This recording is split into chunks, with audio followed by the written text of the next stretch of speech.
start. Awesome. Should have gotten Yep. a little notification. But hey, everybody, my name is Mufado. I am the vice president of the Stats Club here at UTSA. Today, we're hosting Dr. Kilger. He's going to do a talk on big data. And thank you for being here. And so I'm just going to do a little introduction of Dr. Kilger. And also, Jacobo just put the attendance link in the chat. So if you click on that, it'll mark you present for so feel free to do that. But Dr. Kilger is an associate professor in practice in the Department of Information Systems and Cybersecurity at the University of Texas, San Antonio, and the director of the Masters in Data Analytics program. He is also the academic director of the ICCAE Critical Technology Studies program, which prepares young people for a career in the intelligence community. He has a PhD in social psychology from Stanford University, and he also has over 20 years of experience in the area of information security, concentrating on the social and psychological factors motivating malicious online actors, hacking groups, and saboteurs. He's also written and co-authored a number of journal articles, book chapters, books on profiling, the social structure of hacking, the hacking community, cyber violence, and the emergence of cyber terrorism. And these are just some of the great things he's done. It all. Yeah. He's done a lot of great things, and so I'm sure he'll talk about them if you have any questions as well. So I had the honor of learning statistics under him my freshman year, and I still have notes that he gave me that I use now in some of my classes. So he's a really great guy. But the floor is yours now, Dr. Kilger. Thank you, sir. Mufaro and I had a great time. I really enjoyed doing that. Okay, so welcome, folks. Let me see if it's going to let me share my screen. Looks like it's going to. And let me bring up this. You should see this, the value of data. Has everybody got it? We're good? Yes. You got it. Cool. So this is actually one of my favorite graphics. By the way, I stole it off the web somewhere, but I just think it is so cool, this bottom graphic. It's just really cool. All righty. So this is also one of my favorite images. I once was lost, but now I'm found, was blind, but now I see, from that old hymnal, hymn, Amazing Grace. This happens to be a World War II British Flower Corvette warship out in the Atlantic. These little boats, these little ships were, they were pretty bare boned. They were small. They weren't very stable in the ocean, and they were exposed a lot.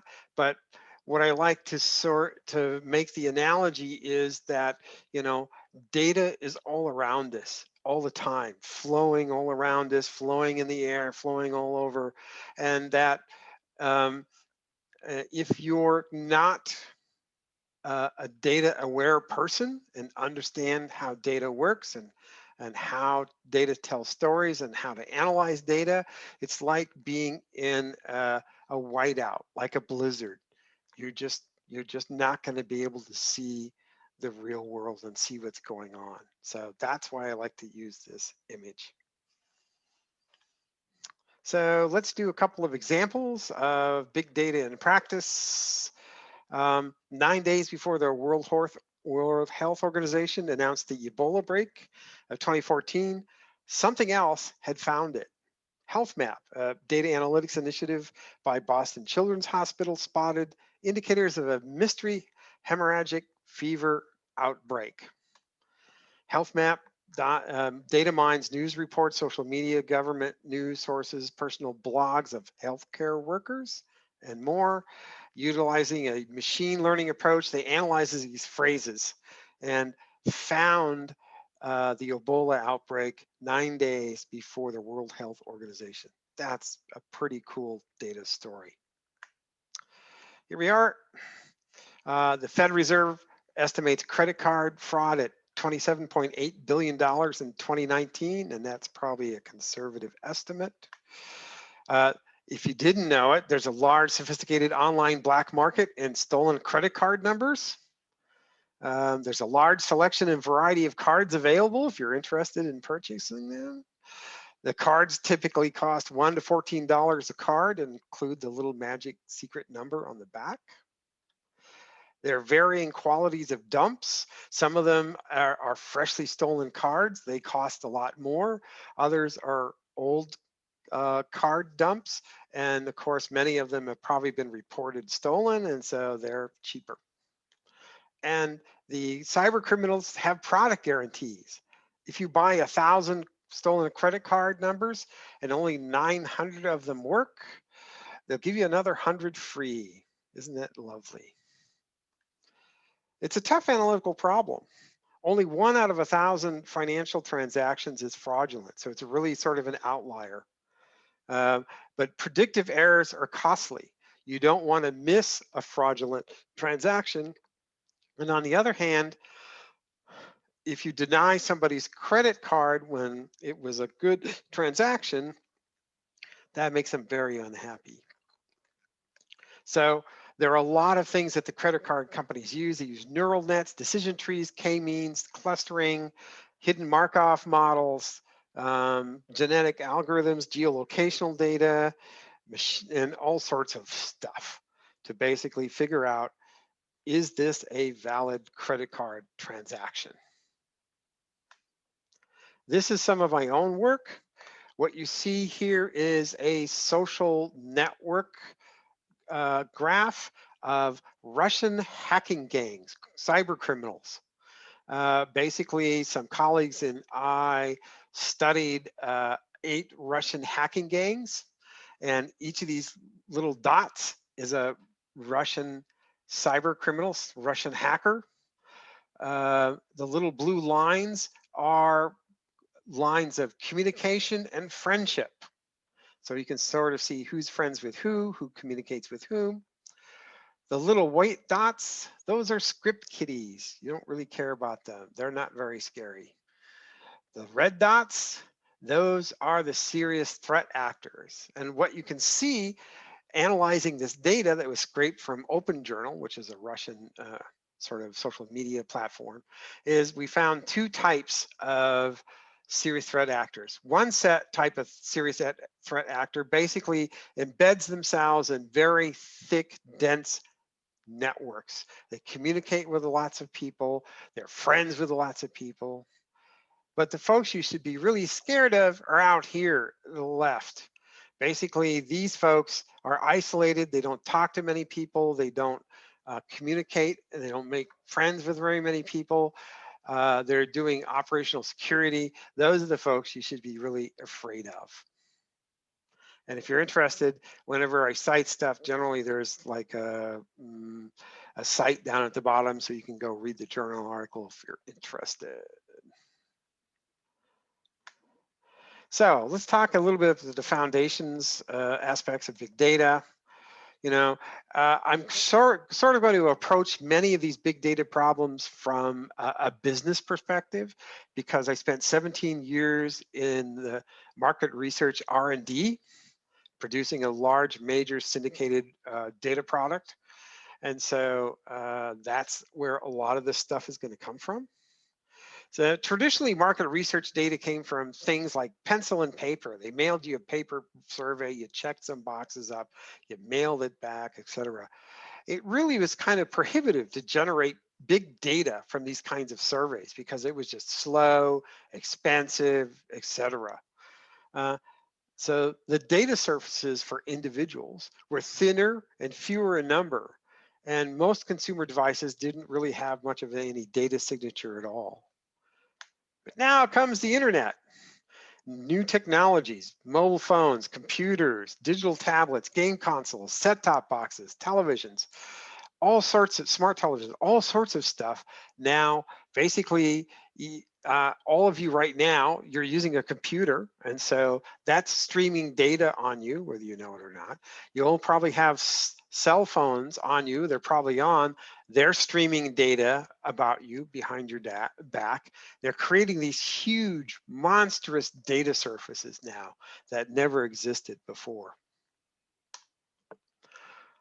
Traditionally, big data is characterized in terms of at least the 3 V's. You've probably heard them before: volume, velocity, and variety. Some people argue there are more V's, like value and variability, things like that. Let me just spend a quick few seconds on each of these 3 V's. Volume basically suggests that big data is present in large enough quantities that you can analyze rare or long tail events, things that you might not ever see normally in a smaller data set. You actually can see in a bigger data set and actually have enough cases to actually analyze the data. So volume is very important. Of course, how big is big data? That just sort of depends. You know, one person's terabyte monster data set is somebody's, lunch money data set because they have exabytes worth of data. So the definition sort of floats. Velocity. It's a characteristic that accompanies data movement through time. Time series data can be extremely useful to analysts attempting to track or predict consumer trends, measure ROI effects, things like that. The Australian company that I used to work with, a sister company, they did web analytics. And every day they would take in a terabyte worth of data and analyze it. And overnight, the next morning, they would have it pushed out to their web platform. 24 hours, and out it comes. 24/7, 365 days a year, a terabyte every day. Pretty amazing. Variety is the third V, and that refers to the fact that big data comes in a lot of different shapes and forms.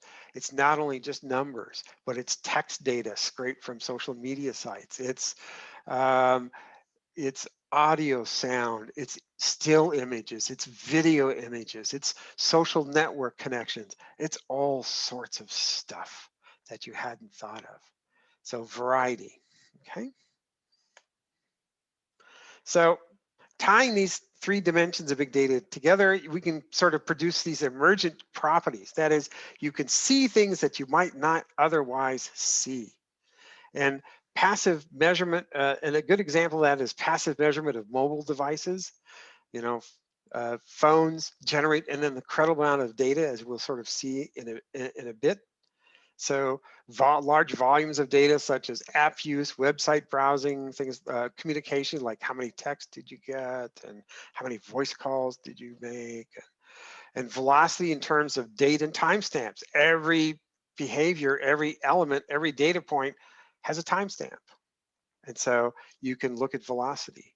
And variety, you've got app use, you've got where did they go, what websites did they go to, you've got GPS data, all sorts of stuff. Pretty cool. So let's take a look and apply this in a business setting, basically in the market research environment. So one of the projects that I worked on years ago was with actually Malcolm Gladwell, who wrote the book Tipping Point, one of his early bestsellers, and he's written a whole bunch of books after that. The main theme of Tipping Point was basically that there are 4 types of people who are agents of change that basically spread trends across the rest of the consumer population. And these people were called tipping point people. And there were 4 kinds: connectors, mavians, salesmen, and innovators. Now, interestingly, Malcolm, this book was a really fascinating, interesting read, but there was absolutely no data in it, none, just anecdotal stories, and that was it. And so I teamed up with Malcolm to basically try and generate data from his theory. And so created a set of questions to help try and measure what people would be mavens, what people who might be connectors and things like that. And this set of questions got sent out into a syndicated survey with 25,000 people in a high quality national random probability sample. And we discovered that about A little over 16% of the US consumer adult population turned out to be tipping point people, that is, helping to spread trends. And they were about evenly spread between salesmen, mavens, innovators, and connectors. So one of the really cool things was not only did we were we able to pinpoint, oh, this guy, he's a salesman. This woman, she's a connector. But we are able to match that with over 60,000 consumer variables. So now we can actually paint pictures of these people. This is a pretty big data set. It's about 1.5 gig.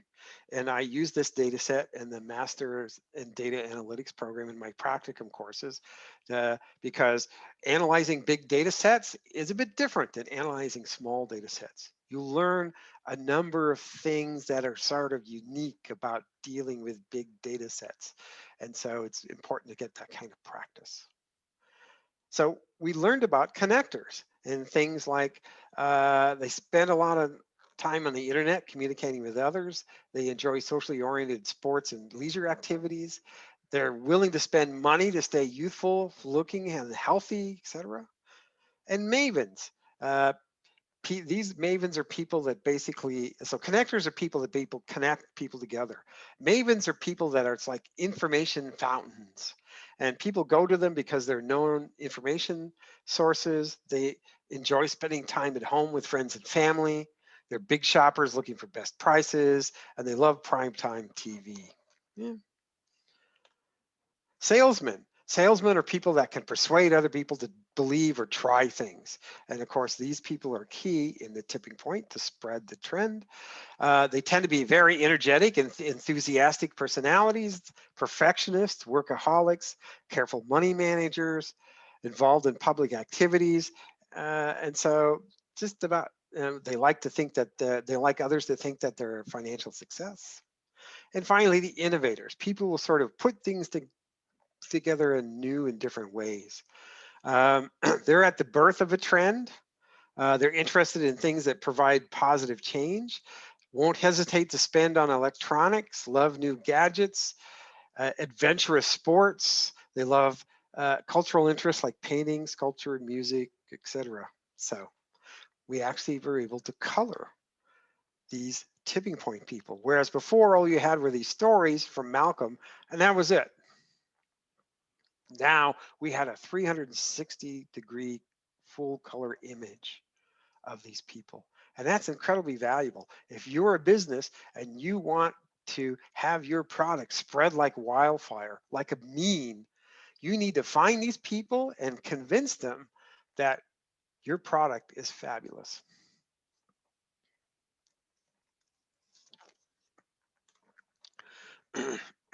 Okay. Here's another study, a multimedia engagement study. That is, in the bad old days, for decades and decades, television, advertising time on television has been sold by demographics. And I'm going to talk while I get some more water because I can feel it tickle in my throat and I'll start coughing if I don't start drinking. So I'm just going to wander away this way and I'll be right back. I have a Bluetooth, so we're good. So, but basically, some of the cable channels and networks like the Scripps network, which does Food Channel and Do It Yourself and HGTV and the rest of that stuff, decided that they wanted to sell on engagement, that viewer engagement was important. That is, how engaged or how into our television show are you? Okay. And so there was already a service out there bought by Nielsen, IAG, that was a leading provider of television engagement scores. And their method for measuring engagement, because you can't just ask somebody, hey, Mufaro, how engaged are you in American Idol? You might go, oh, I don't know, I'm not sure.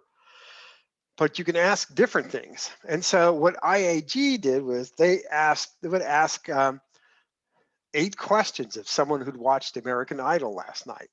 questions like, oh, who did Simon Cowell hate last night? Who won American Idol? Who had the most beautiful singing voice? Blah, blah, blah, etc. And the person would answer the 8 questions. The more questions they got right or correct, the more engaged they were judged to be in the television program. So that had some good and bad things to it. The problem is, well, some people have terrible memories. And so even though they really engaged in the show, they can't remember jack about what happened in the show. Another problem was basically if a show sucked, if it was bad, it had bad engagement, there was really no way to figure out why. Why is it terrible? Why is nobody engaged in it? This thing really didn't measure that. Oh, okay, these are the things I'm saying. Yeah. Little insight into why some television shows are engaging and others are not. So we teamed up with these 2 guys from Northwestern Biz School.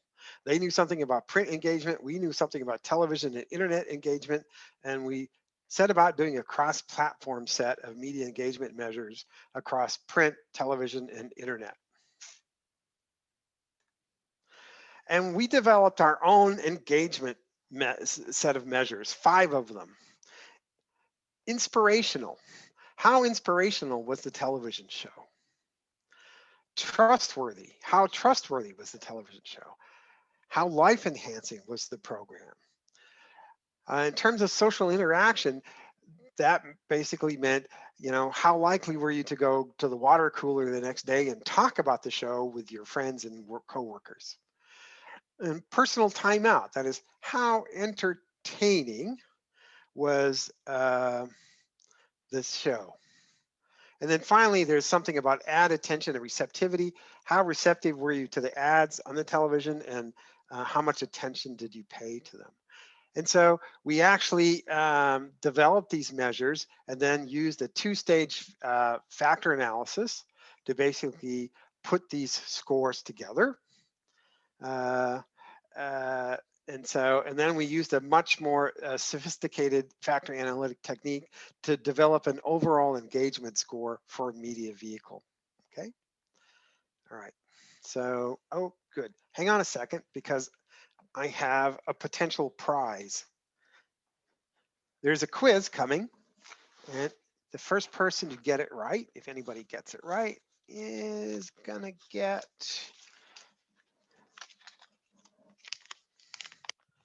uh, 10 Rubin. I think it's Rubin. Here's your prize. I'm going to have a question here in a minute. This is, oh, you can't see it. You can see it. This is 10 Ukrainian ribbon. If someone gets the answer correct, I will mail it to Mafaro and he will get it to you. You will win this currency. So there's money on the table, guys. Awesome. So let's take a look at this chart for a second. So here we can see a number of television shows. Now, some of them are kind of old because this is an older study, but you can see the television shows and you can see the scores for each of the dimensions of engagement, plus an overall score. And the scores would go from 100, which is basically, horrifying. That's it, nothing. All the way up to 500, which is basically woohoo, best engaged television show ever. Now, it turns out that there was a killer personality that basically we called her the killer app. Television show, magazine, and internet website. Who was this person? This is not the question, by the way. This one's a freebie. Is it Oprah? Oprah is correct. Yes, she was the killer app. So, and you can even see, for example, that shows like Fox and Friends and Hannity, some people suggest that the Fox News channel might not be the most trustworthy channel, but they have incredibly high trustworthy scores. If you look at them, 365, 364. Wow. Fox News, 370, the O'Reilly, 376. But what you have to think about is that these are engagement or trustworthy scores for people who watch the show. If you watch the show, you probably trust the show. And so people who don't trust Fox News probably aren't going to watch these shows. So that's why Fox News had really fabulously high trustworthy scores and had decent engagement scores because of that. All right, here comes the quiz question. The first person to get it correct wins this huge amount of cash. The question is, what was the least trustworthy show on television? The Simpsons? Nope, we have a Simpsons story coming though.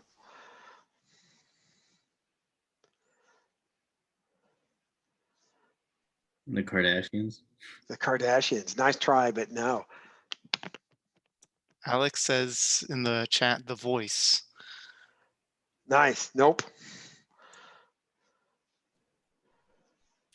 Dr. Phil? Nope. It can't be new. We know it's bias, so we know it's not going to make sense. Would it be Mythbusters then? Nope. I have Oh. a Mythbusters story, but no, not it. Dateline. Nope. TMZ. No.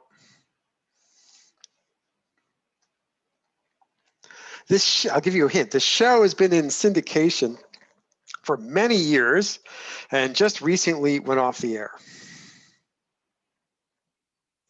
Law and Order. No.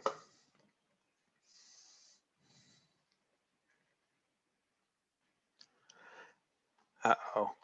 Going once? Going twice? Sadly, no one wins the 10 Rubini. So, the least trustworthy show on television? Jerry Springer. Yep. Okay, guys, better luck next time. So, I created this system along with Ed and his pal and Bobby and was sitting back, and we sold millions of dollars worth of this thing, and it was a pretty great deal, and it made a lot of money for the company. And I was happy, fat and happy, sitting in my office chair, bathing in the glory of it. And the phone rang. I picked up the phone, and there was a woman at the other end yelling at me. This engagement thing is a piece of crap. It's worthless. It's junk. It's something wrong with it. It's horrible. I said, whoa, slow down. Okay, first of all, who is this? So it turned out it was the research director for Fox. Now, having Fox as a client is not a really fabulous experience. However, they are really smart. You got to give them that. The research folks there, they are very smart. I said, okay, so whoa, slow down. So what's the problem? We have this really great show, and it only gets mediocre engagement scores, but it gets really high Nielsen ratings. Your stuff is crap. I said, okay, whoa. So tell me, what show are you talking about? And she said, The Simpsons. I said, well, think about it for a second. How inspirational is Homer Simpson? How trustworthy is Bart Simpson? How life-enhancing is the Simpsons television show? And so, we had the discussions, and eventually we sort of, worked things out. But yeah, so there's a good lesson in terms of, like, if you make an overall score, a television show may be incredibly popular, but may not get a great overall engagement score. Okay, and that's what I just talked about. All right, here's the second big data story. In 2010, with the British Petroleum oil spill in the Gulf, our Gulf of Mexico. And so the statistician and I thought about it and said, hey, it'd be really interesting if we could figure out whether or not it had an effect on the BP market share at the pump. That people get pissed off because they were destroying the Gulf of Mexico and wouldn't buy their gasoline. And so you can see week by week the time periods along the bottom, and you can see market share along the y-axis. And so what was really cool was we were the only ones, maybe besides BP, that had this information, and nobody else did. And it took a lot of sort of statistical maneuvering in order to get this data that's technically reported by quarter to be reported out week by week. But to sort of attest to how well this data simulator, data manipulation worked and analysis worked, we lined it up to see if it would work against real world events about the British Petroleum oil spill. And so this first thing, blue line you see here is basically the actual explosion itself, the Deepwater Horizon explosion. And you can see that the market share for British Petroleum goes down a little bit and then starts to go back up. It turns out that it wasn't very big news because it was out in the middle of the ocean and there were no news crews and basically nobody really knew. But eventually the enterprising national news networks rented a boat and went out there and lowered some underwater cameras over the side and had video of the oil well spilling thousands of gallons of oil into the ocean per minute. And that the leak was on national TV and on national news, and that didn't go over very well. And so you can see that the market share for British Petroleum goes down.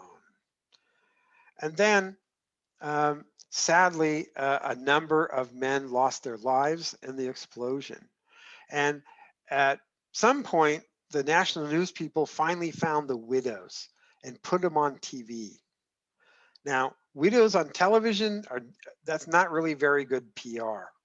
And so, in fact, right here, we can see the share of British Petroleum at the pump go down. Now, the thing that broke the camel's back was Tony. Tony, and I've forgotten his last name, was the CEO of British Petroleum. And he'd made himself really scarce after this happened, and nobody could find him, no news organizations. They searched and searched and searched. But finally, one news organization finally found Tony out in the middle of the Atlantic sailing his yacht while, the Gulf of Mexico was being mired. And that was the final straw. And British Petroleum market share went way down. Losing hundreds of millions of dollars because of this. And so finally, they weren't having any real luck trying to cap the well, and BP finally said, maybe we better go find some folks that know how to seal the well off. And so they did, and they started to seal it off, and the news started to go out, and that's this line here. And so the market share of British Petroleum started going up and up and up and up and up until finally they capped the oil well off. It wasn't leaking anymore. And some bright British Petroleum executive said, that's just wonderful. Well, you know what? I think maybe we're going to open that oil well back up again. And of course, that was a horrifying decision. And once again, the market share went down. They were losing tens of millions of dollars a day. And so finally someone said, that was pretty stupid. And they said, you know what? No, we're gonna seal it permanently. And that's this line right here. And the market share goes back up. And the final event right here is basically the safety ombudsman. Now this guy, his real job was to write checks to the shrimp fishermen and the motel operators and the restaurant operators because there were no tourists and there was no shrimp to be had because it was full of oil. And that guy finally said, hey, look, in 30 days, I'm done writing checks. That's it. And down goes the price, market share of British Petroleum again. So here you can see how you can match big, huge amounts of data through time and link them distinctly to real world events. Pretty cool. All right. So here was an advertising campaign. Now it says Restaurant A in Spanish language television network, blah, blah, blah. Normally when market research firms do stuff and they present them at conferences and things, they mask the name of the client and they mask the media, but this is really old, so I can tell you who it is. Restaurant A is Olive Garden, and the Spanish language television network is Univision. Was this Univision or was it Telemundo? Now it's Telemundo. Telemundo. That's right, because I worked with both of them. And so basically there are things called tracking studies where you measure people's, say, visits to the restaurant before you run a television ad, then you measure them during and you measure them afterwards to see, did my television ad have an effect, return on investment? I paid, $150,000 for this television commercial and another, $250,000 for airtime. Did I get anything out of it? And so what we did, we said, hey, those studies usually cost $50,000. But we think we can use some weighted analytics and our time and turn our data into time series data and tell you, whether the campaign was effective or not. And we'll do it for free, just to show you it's kind of cool because we were interested in doing it. And so here we go. And so we got the line and we got the line. And so here's campaign 1. And you can see with this arrow, as campaign 1 is at its peak, the number of visits to the restaurant go up. And then as the campaign starts to fade, the number of visits go back down. And then there was a second set of campaigns. And so once again, the number of visits start to go up. And we showed this to Univision and Telemundo. They were very excited and happy. The client, Olive Garden was happy and blah, blah, blah. And so we sort of wandered away. But we were still sort of monitoring data. And so we thought, well, let's just sort of see what happens after the campaign's over.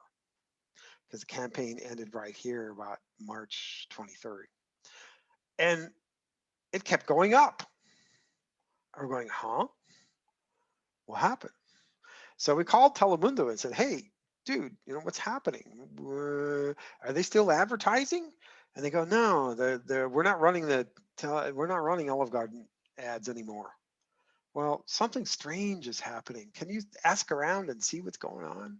And about a week later, we get a call back from the research director, who was a good friend of mine at Telemundo.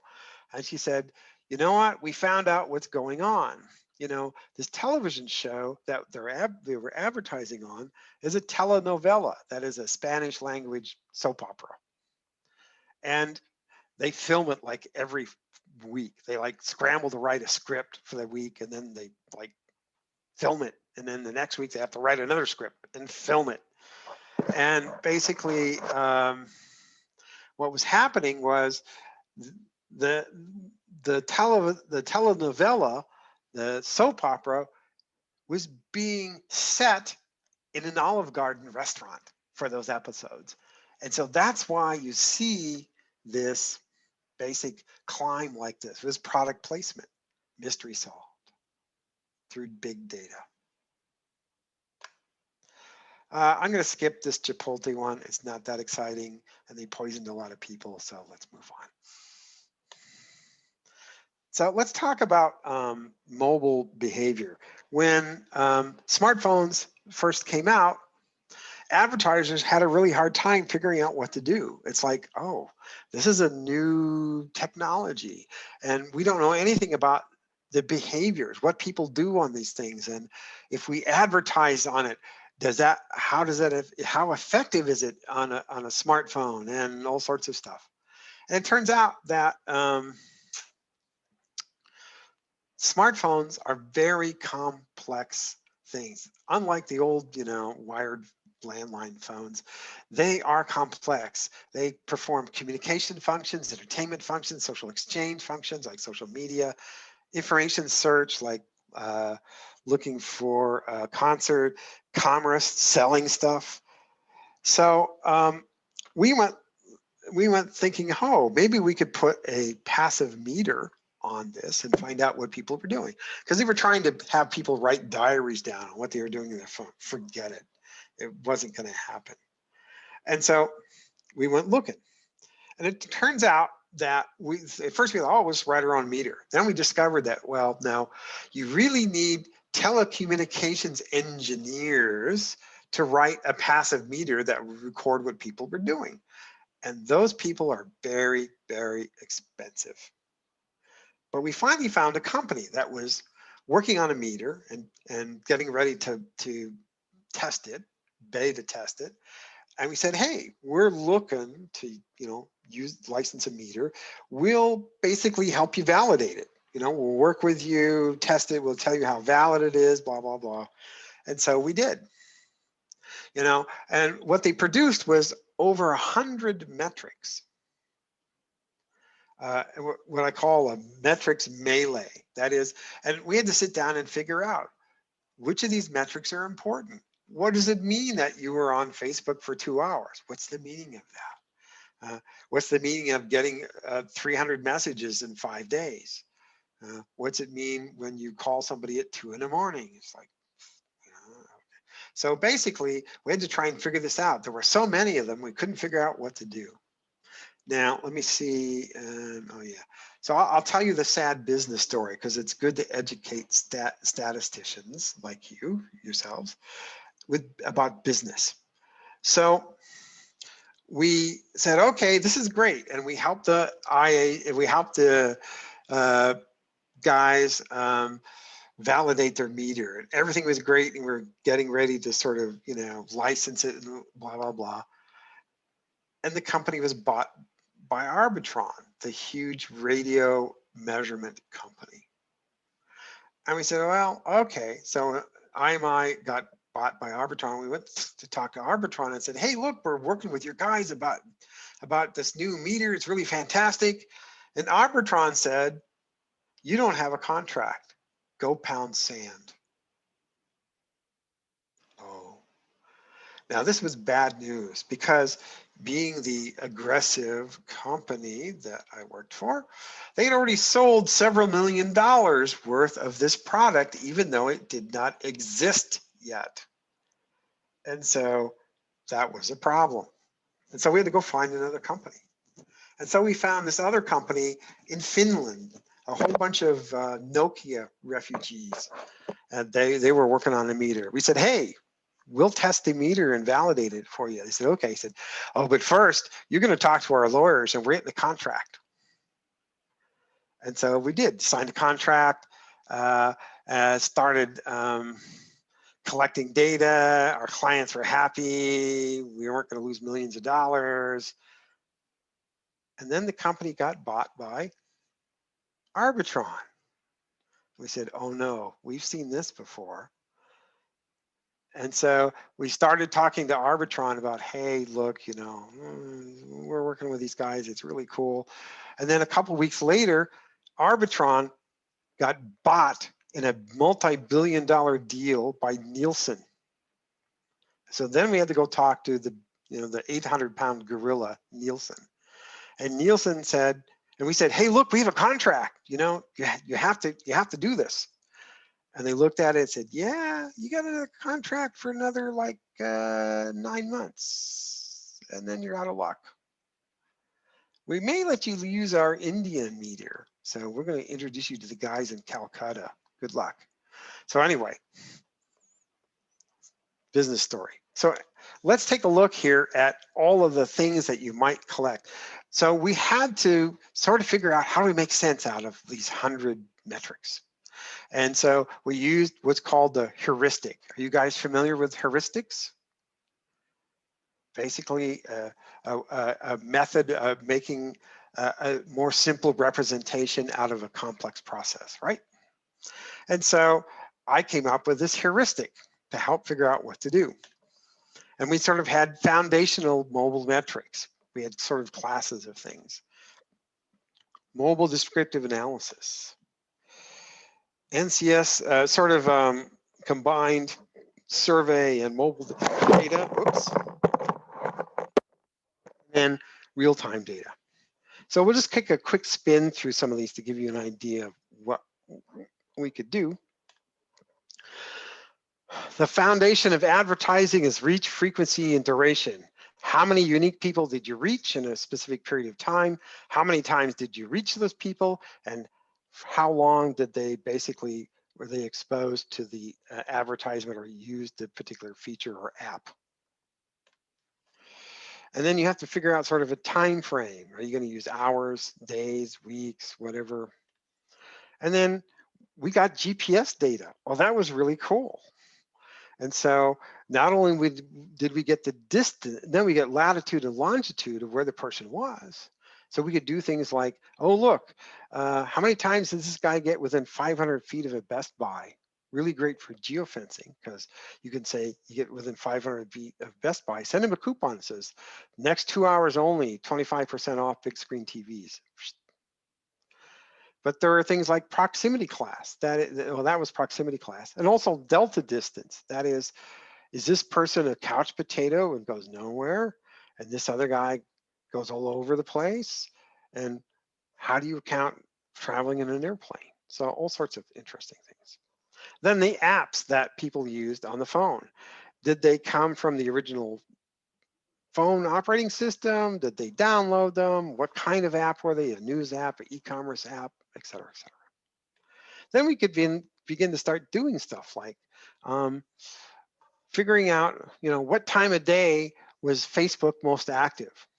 When did most people use Facebook? I think it turned out to be 2 in the afternoon or something like that. Excuse me, Dr. Kilger. Yeah, Victor. I just want to let you know that it's getting close to 8:30, and we like to end our meetings by 8:35, just in case questions, things like that. All right. It's 8:22 right now. Okay, let me skip. Blah blah blah. Wasn't that exciting and fun? Yep. I'm going to show you one other thing, and then I think we're done. So how does these things basically tell where you are? There are 3 different ways. GPS through satellites, cell tower triangulation, and Wi-Fi geolocation. You would think this is the automatic collection. Oh, it's GPS, it's really accurate. It's like you don't have to, it's accurate down to a few feet, blah, blah, blah. But as we turned out, as we look at the data, a lot of problems happened. So here's an example of some guy who was a delivery guy. He went over, that's Kingman, Arizona. We could figure out where they went. Here we're trying to figure out where this guy was basically driving through people's bedrooms, living rooms, pools. We knew he was driving because we look at the velocity. Of course, what happens is an automobile is a steel cage. And so steel cages are Faraday cages. And so cell signals don't go through, the GPS signals don't work so well, cell tower signals don't work so well, etc. Now, this is what we call the Breaking Bad mystery. This guy kept visiting this spot out in the middle of the desert. And we thought this guy was out there like burying bodies. But it turns out that no, he wasn't really burying bodies. The problem was that, number one, there aren't very many cell towers out in the middle of the desert. Number two, there are lots of jackrabbits, but no Wi-Fi. And finally, what we discovered is this is a roadhouse, this little thing here. And what the guy was doing was basically visiting the roadhouse. And GPS satellite is line of sight. You're in a building, doesn't work anymore. So that's why we had the errors. This last one, I think this is about the last slide, yeah, that I'll talk about. This is what we call the Star Trek transporter effect. we watched this guy traveling down Highway 1 in South Florida. It's going Fort Lauderdale, Fort Lauderdale, Fort Lauderdale, Fort Lauderdale. And then for 45 seconds later, he's in Tampa. And then 45 seconds after that, he's back in Fort Lauderdale. Unless you have a transporter, that's not really possible. But it turns out that what happens is, you know those Google cars that film Street View with the video cameras? That's not the only thing they're capturing. They're capturing Wi-Fi access points, including MAC addresses. And every unique, every internet device has a unique MAC address that nobody shares anywhere in the world, nothing else. And so they would collecting this in a database. So what happened was, you know, little Susie was had a fight with her boyfriend in Tampa. So packed up all her stuff, including her Linksys router, and moved to Fort Lauderdale. And then set up her Linksys router and got another job. The problem is that the Google car went by when she was in Tampa. But now she's in Fort Lauderdale. And when our guy drove by Susie's router, suddenly he was in Tampa. So anyway, that's what the database said. All right, that's enough. I'm gonna quit talking and quit sharing. And somebody had questions, probably enough time for maybe just a very few questions, and we're done. Yeah, feel free to turn your camera, unmute yourself, ask questions if you have any. Dr. Kilger, thank you for sharing all these really interesting examples. My question is then, so you're working for a company, I imagine, doing some sort of consulting. Is that a lot of these kind of how you came across these projects? Actually, I spent 17 years in industry as an employee doing this before I went back to teaching. My question pertains to what brought you back to, say, academia from after working in industry.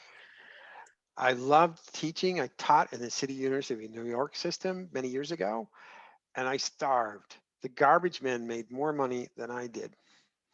And so I finally said, okay, that's right. Somebody came to me, I was doing a little consulting, and said, I write you a really giant check. Come to Florida, you won't have to shovel snow anymore. I said, okay, I'm done.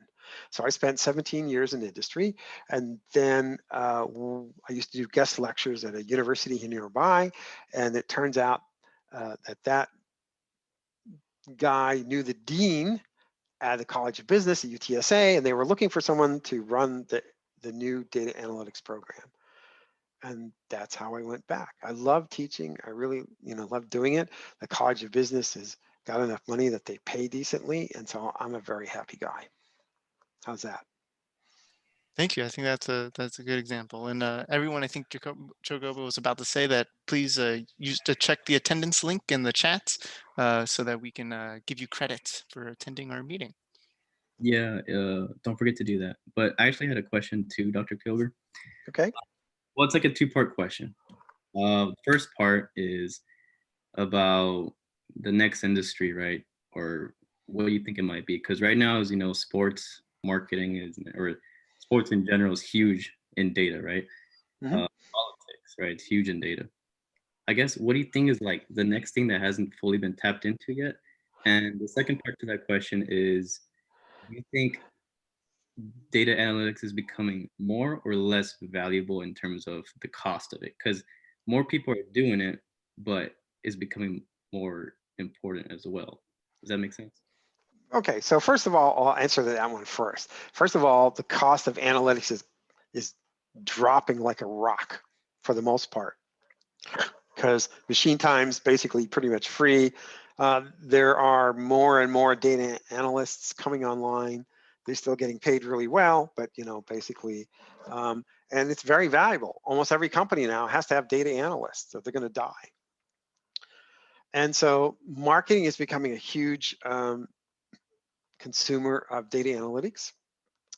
The government has become a huge consumer of data analytics in the national security arena, which I deal with a bunch. So, if you're into stats and data analytics, you're going to be a happy camper for the next few years. How's that? Okay. Yeah, and I guess how does that, well, like you mentioned, government, politics, everything like that. I mean, everybody's you have to. But what do you think, or what industry hasn't really fully tapped into it yet, do you think? Oh boy. I guess it's hard to think of one now and I then. I think it's hard to think of one that isn't really using big data and analytics. There are not very many.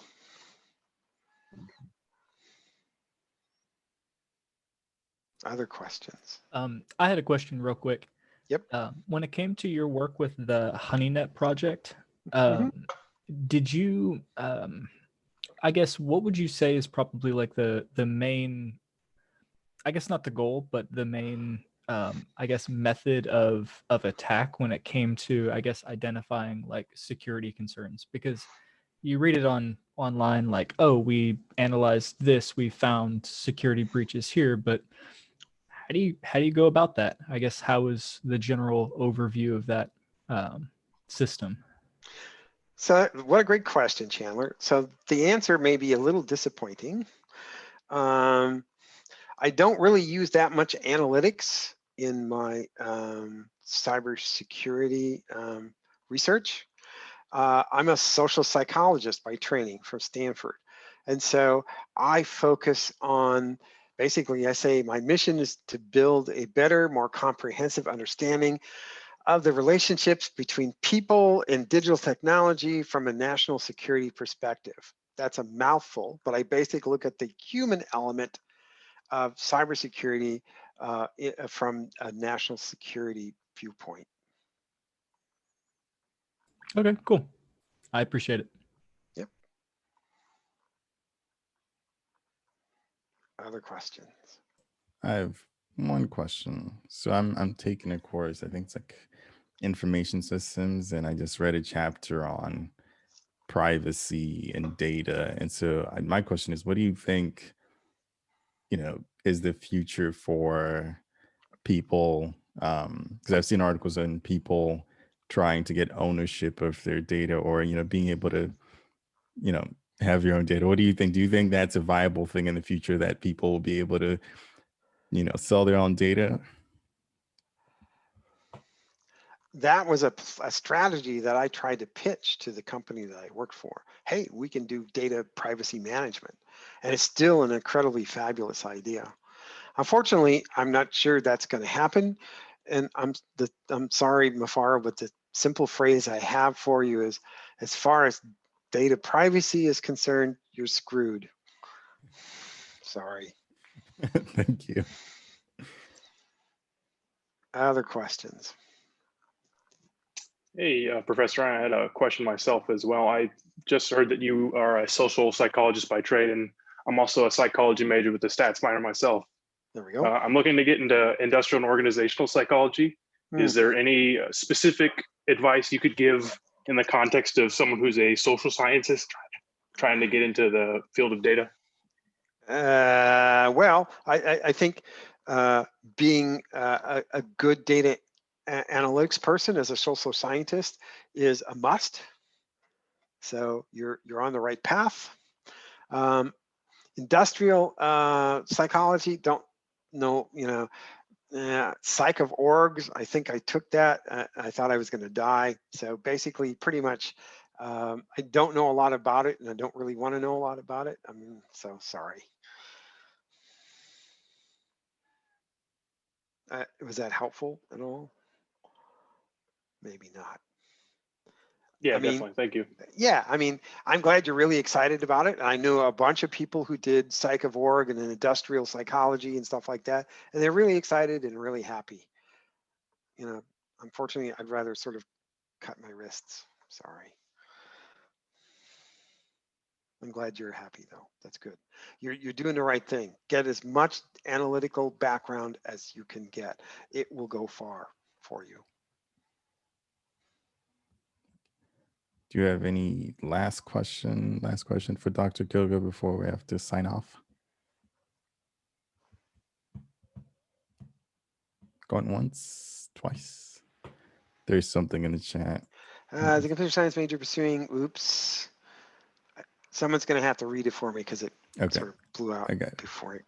Says, as a computer science major pursuing the cyber operations track and a stats minor considering taking it stats and data science major with over a decade in telecommunications industry, I found this meeting incredible. Thank you. Oh. Cool. And that's a killer combination, by the way.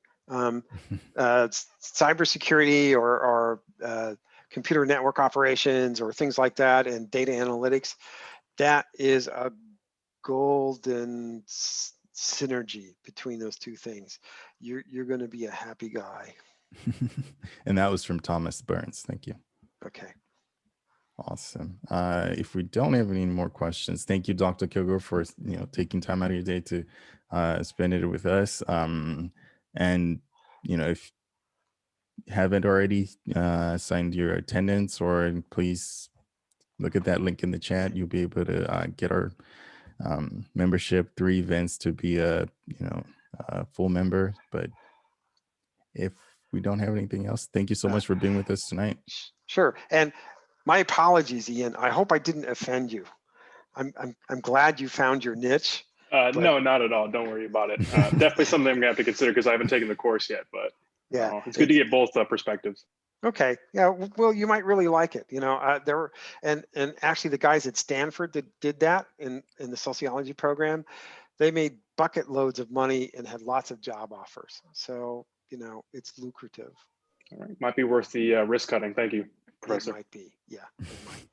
Okay, guys, it's been a lot of fun. I really enjoyed chatting with you. If you're interested in the MSDA program or the CTSP program that trains students for career in the intelligence community, drop me a note and I'm happy to chat with you. Awesome. All right. And is it okay if I send your email in one of our chats just so they can? Awesome. Absolutely. Thank you. Yeah. All right. Very good to see you, Mufaro, my friend. You too, Dr. Kilger. Yeah. Good luck in All right. your career and your path. Thank you.